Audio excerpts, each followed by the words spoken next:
మావా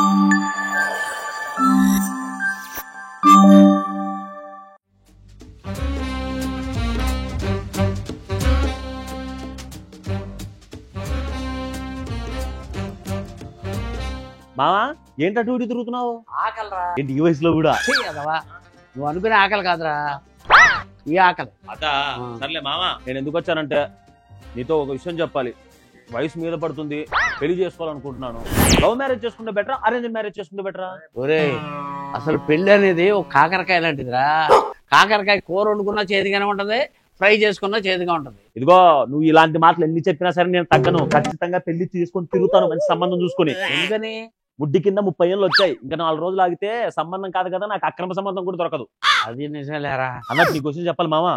అంతర్జాతీయ సర్వే ప్రకారం భారతదేశంలో స్త్రీలు భర్తను కొట్టడంలో 3వ స్థానంలో ఉన్నారంట. ఒరే, నీకు దండం పెడతాను, ఇలాంటివన్నీ గట్టిగా అనుకో. ఎందుకు మావా? ఒరే, మీ అత్తగాని విన్నదనుకో, 1వ స్థానం వచ్చే వరకు నన్ను వాయిస్తూనే ఉంటాను. వెళ్ళాలంటే మొగుళ్ళకి అంత భయమా? ఈ భయాన్ని నుంచి తప్పించుకునే మార్గమే లేదా? ఎందుకు లేదు? వాళ్ళు చెప్పిన దానికల్లా తలవపడమే. ఏంటి తలుపలా? నేను చాలా అనుభవంతో చెప్తున్నాను. ఇంగ్లీష్ రాకుండా ఇంగ్లాండ్ అని వెళ్ళొచ్చాం కానీ తలవపడం రాకుండా పెళ్లి జోలికే వెళ్ళకూడదు. మామా నీదంటే అరేంజ్డ్ మ్యారేజ్ కాబట్టి భయపడుతున్నావు. మనం అలా కాదు, నచ్చిన అమ్మాయిని చూసుకుంటాను, సెట్ చేసుకుంటాను, పులిహోర కలిపేస్తాను. ఒరే, నచ్చిన అమ్మాయికి పులిహోర కలిపినంత ఈజీ కాదురా. అది చేసే పులిహోర జీవితాంతం తినడానికి. ఒరే, అయి కాదు మావా, చెప్పి నేను నాకు నీతో వాదించే ఓపిక లేదు కానీ నాకు ఆకలిస్తుంది. వస్తాయి ఏమే మావా? ఏంటిది పెళ్ళైన మొదట్లో అత్తమ్ము నువ్వు బుజ్జి, స్వీటీ, పండు అని ముద్దుగా పిలిచేవాడివి, ఇప్పుడేంటి ఇలా పిలుస్తున్నావు? ఒరే, ఎంత కాస్ట్లీ స్వీట్ అయినా, ఎంత కాస్ట్లీ ఫ్రూట్ అయినా కొంతకాలం తర్వాత ఆ తాజా మాజీ అయిపోద్దిరా. సర్లే, అనుభవంలో నీకు మెల్లమెల్లగా తెలుస్తుంది కానీ నేను వస్తాను. వస్తే నాకు ఆకలిస్తుంది, పెట్టవే.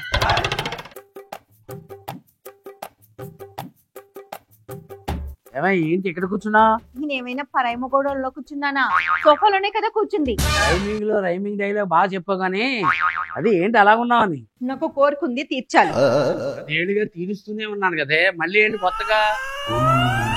ఓహో, ఆ కోరిక కదా.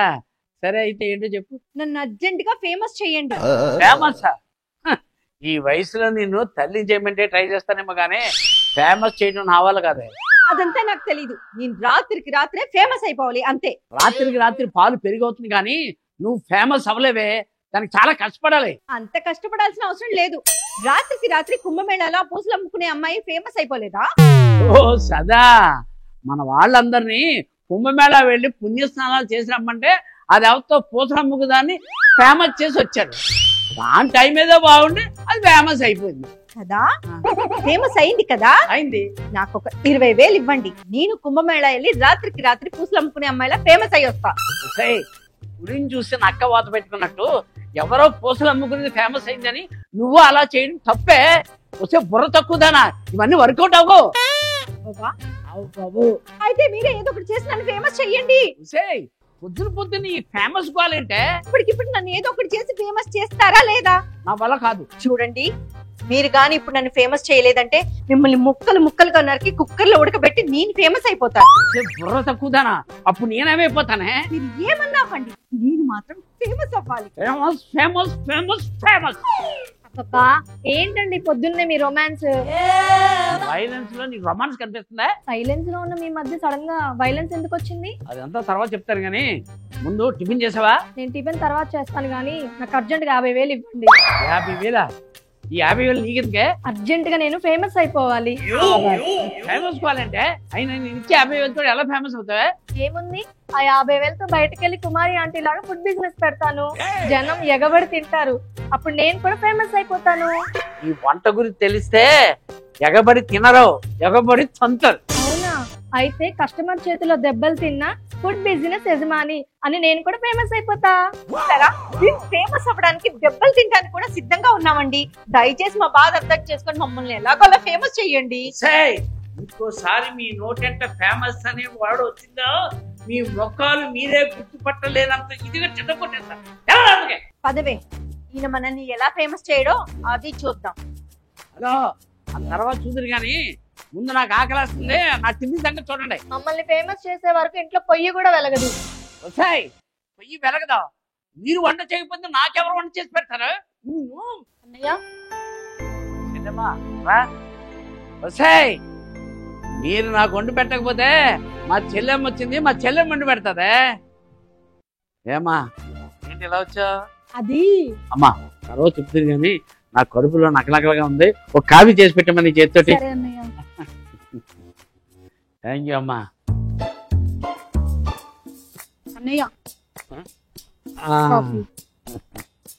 థ్యాంక్ యూ అమ్మా.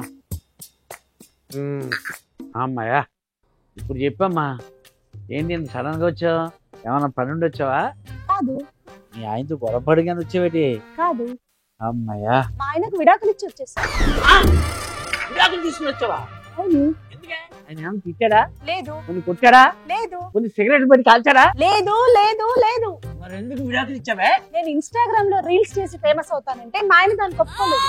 అందుకే నాకు కోపం వచ్చి నేను విడాకులు ఇచ్చొచ్చా. వసాయి నీకు ఈ ఫేమస్ పిచ్ ఎప్పటి నుంచి ఉందే? ఫేమస్ అయితే ఏమొస్తుందా? మంచి పేరు వస్తుంది. మంచి పేరు వస్తుందా? నీకు ఆల్రెడీ ఉమా కులకర్ణి అని మంచి పేరు ఉంది కదే, మళ్ళీ ఇంకో పేరు ఎందుకు? ముందు నష్టపోతానా?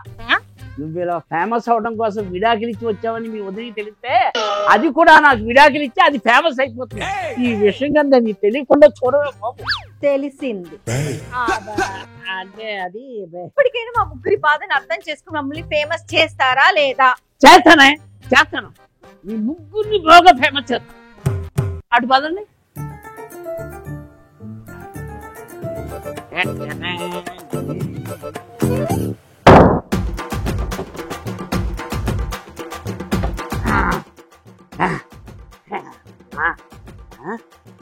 ఫేమస్ అవుతారంట, ఫేమస్. ఇంకోసారి మీ నోటి నుంచి ఆ మాట వచ్చిందంటే మీ మొఖాళ్ళు మీరే గుర్తుపట్టకుండా చెత్త కొట్టేస్తారు.